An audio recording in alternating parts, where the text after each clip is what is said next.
afternoon, Packers fans. Aaron Nagler here with your Packers Daily Chat, coming to you live on the Cheesehead TV social channels. It is Wednesday. The Packers are on the practice field. We've heard from Matt LaFleur, getting ready to make that trip across the pond to London to take on the New York Giants. But right now, it's time to hear from you fine folks, Packers fans worldwide, because that's what we do here at Cheesehead TV. We're devoted to Packers fans across the globe. Speaking of across the globe, Corey and I will be across the pond in London this Friday. Still blows my mind to be able to say that, but that's right. This Friday, 4 p.m. London time, join Corey and myself for a pint at the Dog and Duck. That's right. This Friday, October 7th, 4 p.m. at the Dog and Duck in Soho. Join Corey and I. We'll be talking Packers. We'll be drinking beer. What more do you need in life? Folks, do it. It's going to be a lot of fun. Hello to everybody in the comment section. So good to see you. Brandy, will cover 2 stop Barkley? No, it will not. Matt, what's up, man? Buddy, you're not going to be able to sleep. You got to be stoked. It's crazy.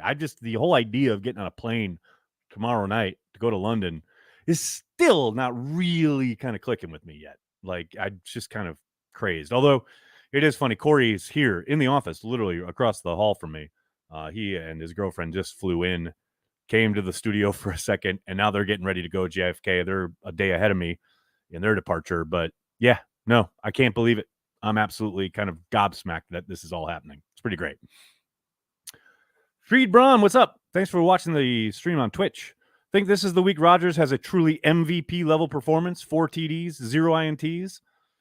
Woo, I think there's a chance they, open things up offensively and are able to, maybe, hopefully, put a complete game together.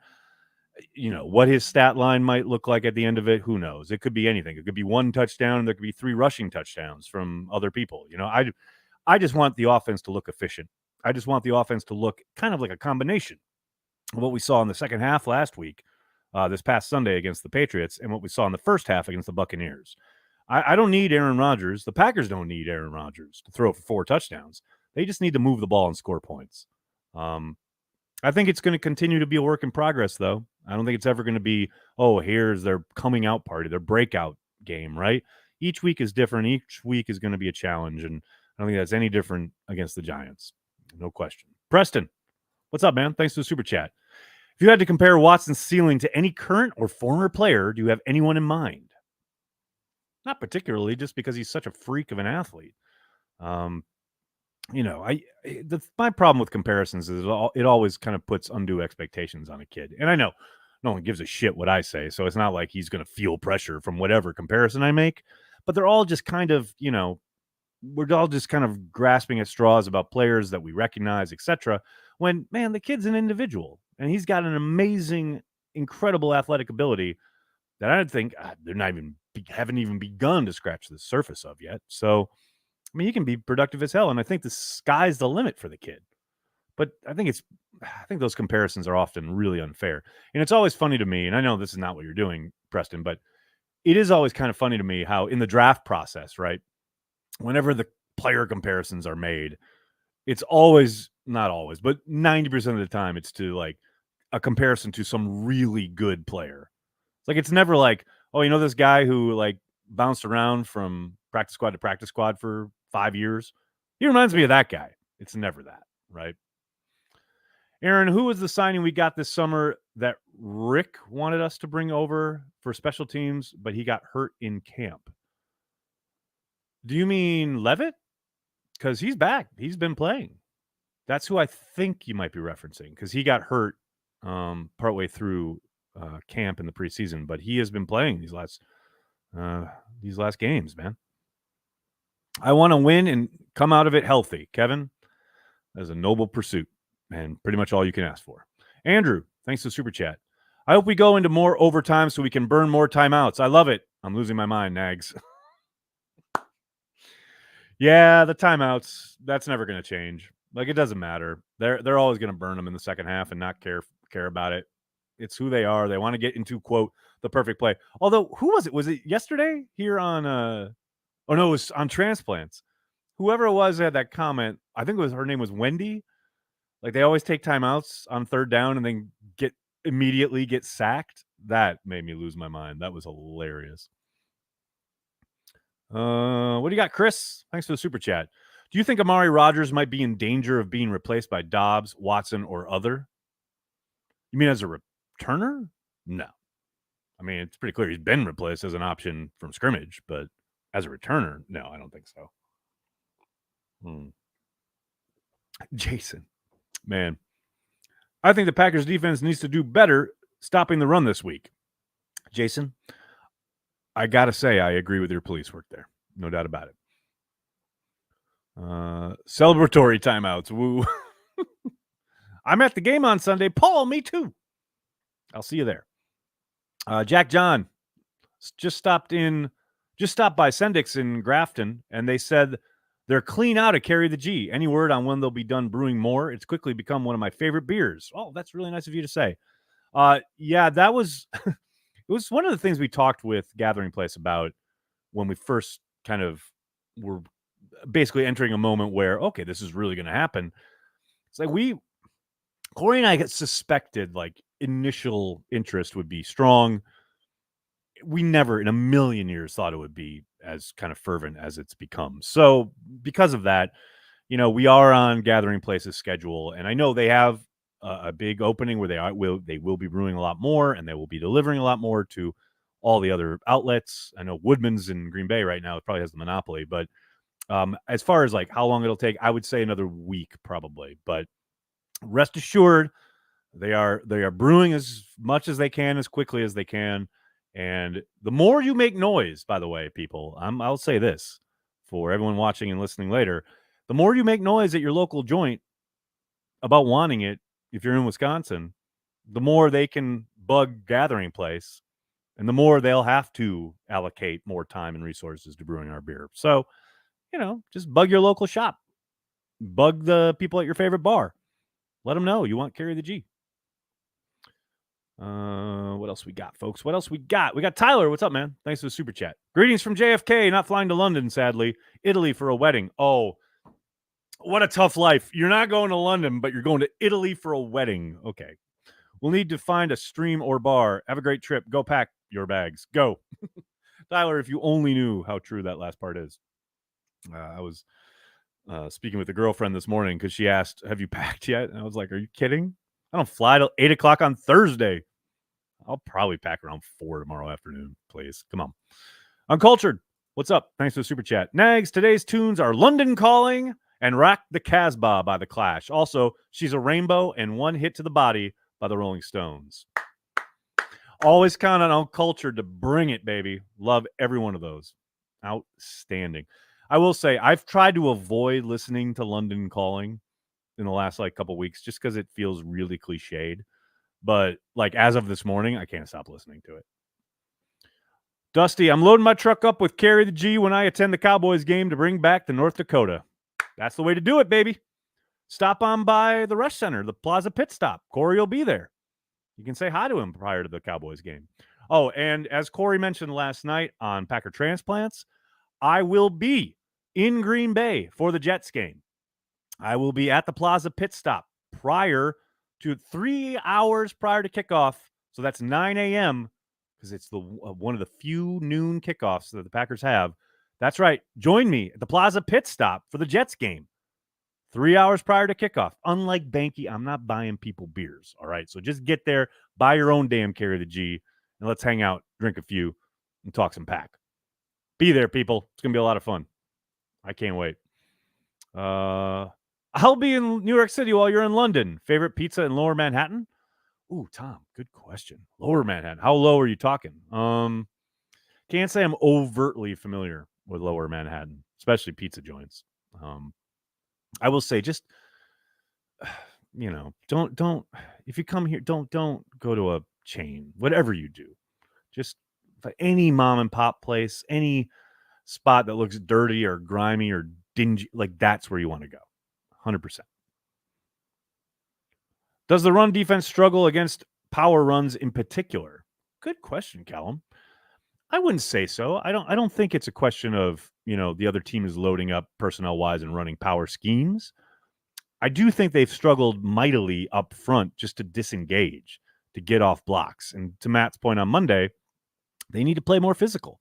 They need to be better up front as far as shedding blocks, getting off their blocks. Way, way too many clips of Packers defenders being controlled by the opponent, by the opposing offensive line.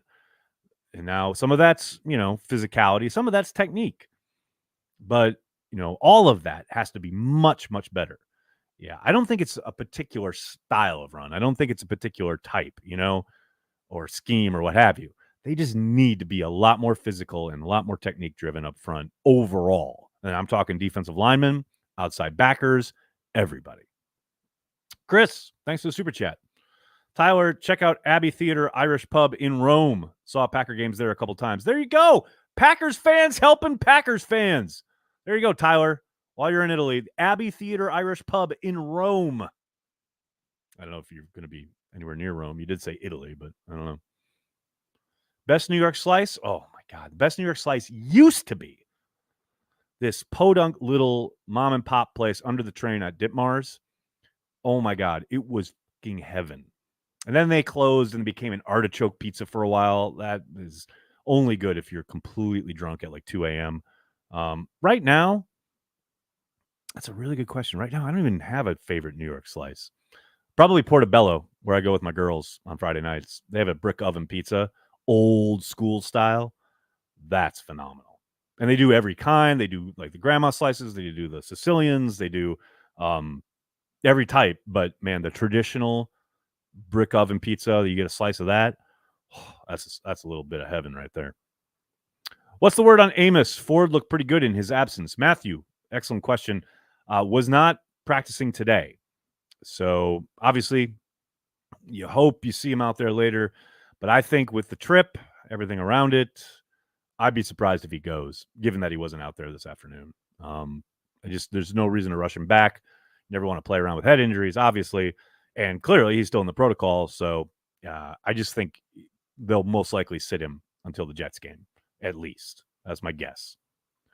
Most hated Minnesotan. What's up, man? Nagler, caught you live. It's been a minute. It has been a minute. Hopefully I'll see you at the happy hour. Happy hour is coming up, people, in less than an hour, 5 p.m. Eastern. Oh, and a heads up for all my folks, my Carry the G folks, Patreon folks on happy hour. Happy hour will be short this week because I had something come up that's pretty cool. I can't talk about yet, but so happy hour will only be a half hour this week. So get there right at 5 or before because I gotta bolt at 5:30. M, what's up, man? Thanks for the super chat. Ready to leave Italy to join you in London. Go, Pack, go. There you go, M. Let's go, baby. Hopefully, I'll see you at the Dog and Duck on Friday. Or if you're not able to get there on Friday, because I know a lot of people don't get in until Friday night, what have you, for the weekend, whatever. Corey and I both will be at the Packers Pep Rally, the Packers Everywhere Pep Rally at Belushi's at noon on Saturday. And I stress at noon because I'm going to be there only for an hour because then I got to go watch Chelsea play for the first time ever in my life. And I am fucking beyond excited. Tyler, what's up, man? Thanks for the super chat. Anything but the Michael Scott New York slice, Sbarro. I'll tell you what. Now, let me tell you this. Yes, if you are in New York City, you need to get a Sbarro slice, you need to be deported. But if I'm on the road, in a airport or whatever, across this great land of ours, I'll take a Sbarro. I got no problem with that. Just not in New York. You can't do it in New York. Safety is our weakness on defense with injuries. I don't know about that, Brenton. We'll see. I thought Rudy Ford held up pretty damn well last week. I mean, we'll see. Maybe the Giants trying to take advantage of Amos's absence. But I will say, given the fact that Amos went down the first drive of the game, got some good experience there for Ford in this scheme with playing with these guys. And now he'll have had a week to practice and get ready and be implemented into the game plan. I don't hate that idea. Yes, would you prefer Adrian's out there? Of course, but I don't think it's the death knell or anything like that. Tell Andy he needs to invest in a Packers hat. Dave, I kind of like that Herman never wears Packers gear. I think he's worn a Bart Starr shirt or whatever. But yeah, his hats are always like something else. I kind of like that. It's his thing now. It's like his brand. I'm down with it. Will there be any London leaps this weekend? That's a really good question, Eric. I guess we'll have to wait and find out. I don't know. I'm trying to think of the stadium, but I don't know how conducive it is to Lambeau leaps, but it should be. I hope people understand it's going to be madness in London. And I think that stadium is going to be absolutely chock full of Packers fans. So I hope there's a area or a group of fans there that whoever scores a touchdown can jump into, because that'd be amazing. Dustin, thanks for the super chat. Aaron Jones, Packer Hall of Gamer. I think you mean Hall of Famer already. I say yes. Hope he's here for years to come. Kid is different. Yeah, I think eventually, yes, he'll be a Hall of Famer. Is he now? If, like, for whatever reason his career was over today, would he be a Hall of Famer for the Packers?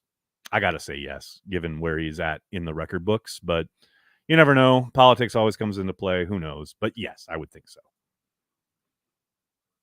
Nags, will we ever hear from Swerve and Irvin again? I don't think so, Rob. I liked his fit in Green Bay, but guy couldn't stay on the field. I understand needing to move on there, and you've seen that kind of play out since he's left Green Bay. So, yeah, I would tend to doubt it. How long are we going to let Amari Rodgers keep returning for us? It doesn't seem like he's growing much. Why not try Watson? I disagree. I think he's shown much better this year than he showed last year. Now, have there been plays where he has not fared particularly well? Yes. But I think he is improving. And why would you want Watson out there as a returner when he hasn't done it pretty much all year? I'd much rather go with the guy who's been out there each and every day since the start of camp. That's just me. Is Dobbs the chosen one? Hard to say no. Hard to say no. This offseason, I think you wanted A-Rod traded, and so did I. How do you feel about them keeping him now that the current roster has been constructed? That's a really good question, J-Rock. As I said on transplants, I think the first transplants we did back after the offseason, yes, I thought it was time to turn the page, 100%. I was ready for the Jordan Love era to begin. But once the Packers made the decision to bring Aaron Rodgers back, all in, let's go. Rooting for a championship, no doubt about it. And as far as like his fit with this team and as it is constructed, I love the glimmers that we've seen so far as how they're able to play. Like that first half in Tampa Bay on offense, that's exactly what this team should be. And I think we'll continue to see stretches like that. I think it's going to take a while to be much more consistent, which is obviously what you're working towards. But I love Aaron getting on the same page with young guys like Romeo and Christian, and adding in kind of an element of youth, explosiveness, etc., to go along with guys he's clearly comfortable with in Allen Lazard and Randall Cobb. I think it's a really good mix. And I think the more they play together, they're only going to get better. It's only going to improve. It's just a question of how long it takes to really, truly start to get consistent on the offensive side of the ball from game to game. Because once they do that, look out. 100% look out. Is Zach Tom Bombadil the chosen one? Well, obviously, clearly. Come on, everybody knows that. I think the rookies are exceeding my expectations at this point of the year. I am quite excited about what the remainder of the season will bring. Garrett, I hear you. I think they're right about where they should be and probably were expected to be. And I think it's interesting, you never really know what's going to happen when you get guys involved their rookie year. And Romeo becoming more of a focal point after Sammy Watkins goes down, you have to think. The Packers knew when they signed Sammy Watkins, at some point, he's probably going to miss games, given his recent history. Obviously they didn't think, okay, well, a couple games in, he's going to go down. But you had to know that at some point you were going to have to start leaning on these young guys. And maybe that point has come sooner rather than later. And I got to say, that's probably a good thing. In the arc of the season, you want that. You want them on the field getting these experiences, getting these banked reps, as they like to say, between them and Aaron and the offense, etc. Getting that going now will only serve this team better down the stretch, November, December, etc. And hopefully a deep playoff run. All right, everybody, I'm going to have to get going. I can't thank you enough for hanging out and talking Packers each and every day, Monday through Friday. Like I said, Patreon members, carry the G Club members. I'll see you at 5 for the happy hour. It will only be a half hour today because I got a lot going on. But thank you so much. Please hit like on this video, subscribe to the channel, and then tell your friends and tell your family. Cheesehead TV, we are devoted to Green Bay Packers fans worldwide. I will be doing a Packers Daily tomorrow before I leave, so I'll talk to you guys tomorrow before I get on a plane. Thank you so much. Have a great night. Go Pack Go.